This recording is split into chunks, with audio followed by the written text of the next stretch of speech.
Hey, I'm Guy. I'm John. It's our YouTube channel. Subscribe to it. Give this video a like.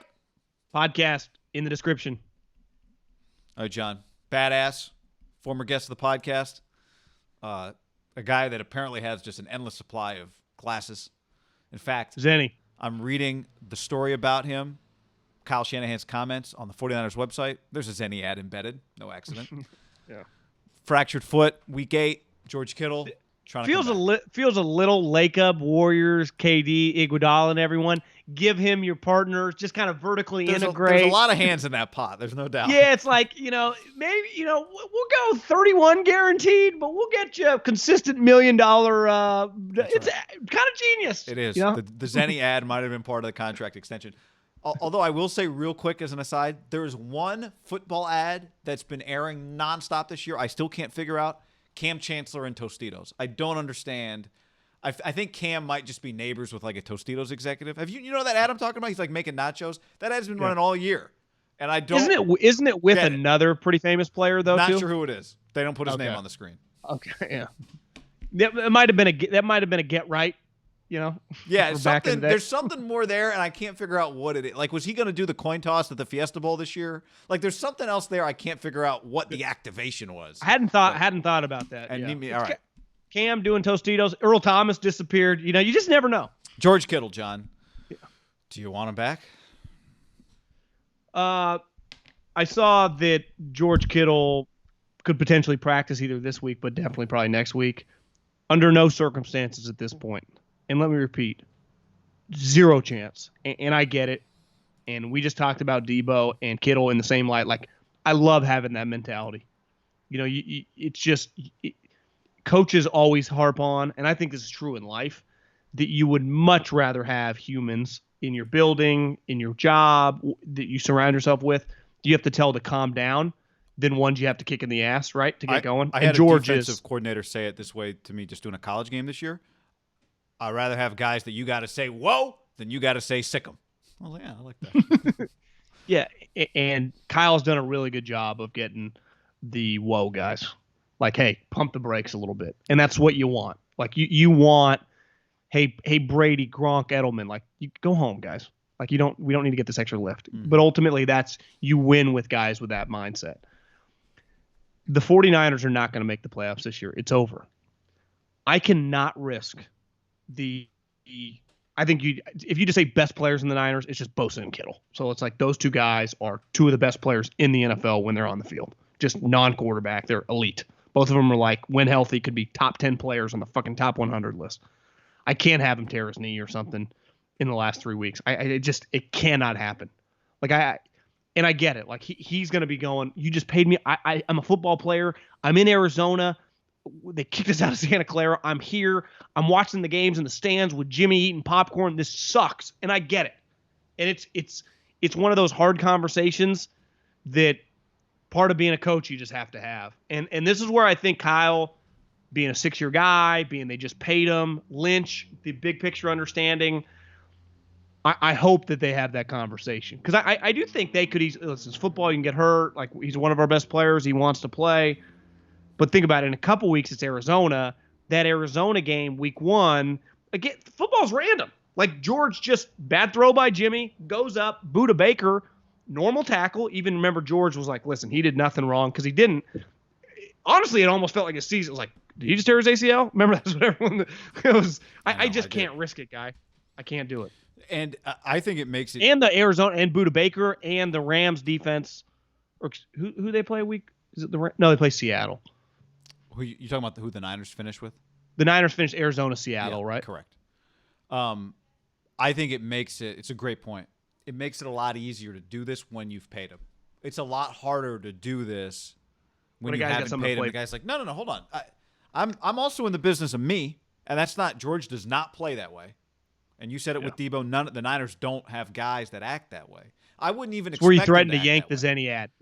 We can break the Zenny partnership up. Yep, that's right. You'll be doing Kirkland glasses before you know it. But it's one of those. Hey, we've taken everything we do now as an organization, right? If I'm the Niners, this is what I'm saying to him, is about taking care of you, financially and physically. And what's best for this team is for you to be 100% when we hit camp next year. That's what's best.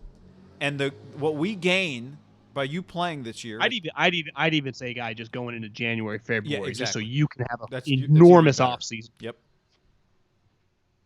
Just I can't risk you even just breaking a leg or just how about just an ankle sprain that sets back your off-season conditioning by a month, right? None of that. What do we gain by this?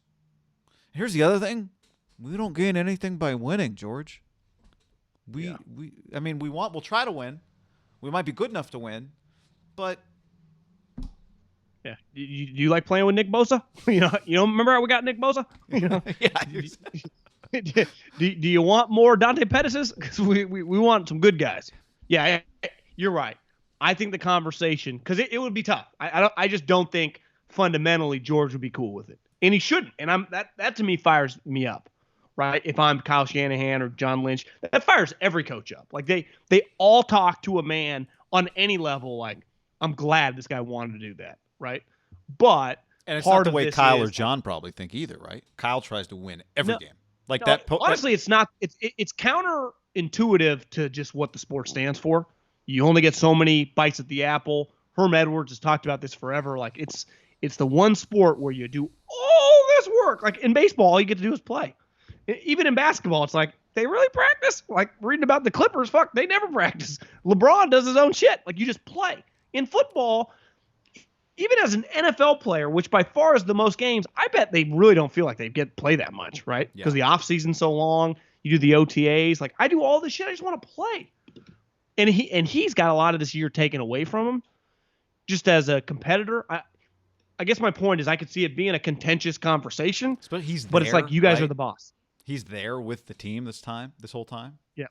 And part of it, like, let's just say him and Jimmy – like, I want Jimmy to come back. I got to see some more reps. I need more information, right?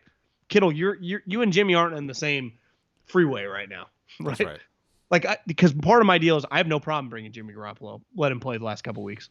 To me, Jimmy and Kittle are not in the same sentence, right? Right. Kittle not playing. I agree with that because Jimmy did. If Jimmy had looked great before he got hurt, fine, but he didn't.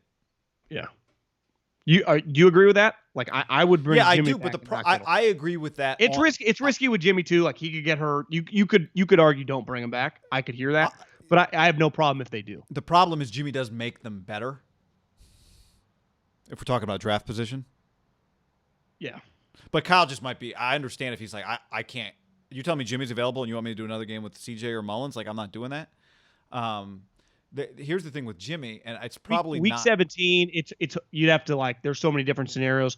There is potential like the division could be over. Seattle's playoff spot could be set. Probably not, but you just never. I mean, we're still 3 weeks away, right? Look. I'm just saying that they can take it too. I agree that him and Kittle aren't in the same conversation. If it were up to me, I probably wouldn't play him either. I'd probably lean that way too. It just depends. Because here's the thing: you might just end up with him as your starting quarterback next year. You might not get a starting quarterback in there. You might not get Matt. Jimmy just might be your week 1 starter next year, right? Well, guy, the chances are. I mean, as much as we're going to talk about it, and you better believe we're going to talk about it, I'd say the percentage chance of him being the starting quarterback is way over 50. Yeah, so in 2021. It probably doesn't make sense to. I mean, it doesn't make sense to play him. Even though, what would you put the starting Jimmy Garoppolo starting quarterback 2021? 75+%? It's high. It's high. But just the more I think about it, and even counter to what I said a minute or two ago, just thinking more about it, it's like, what is he going to do something week 17? They're like, oh, he found his groove. We're good. Like, no. Like I'm saying, he could go 35 of 50 for 375 yards week 17, and what are we going to say?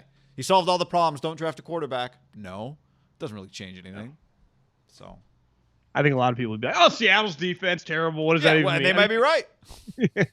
Although the last time he played Seattle's terrible defense, it didn't look good. That was.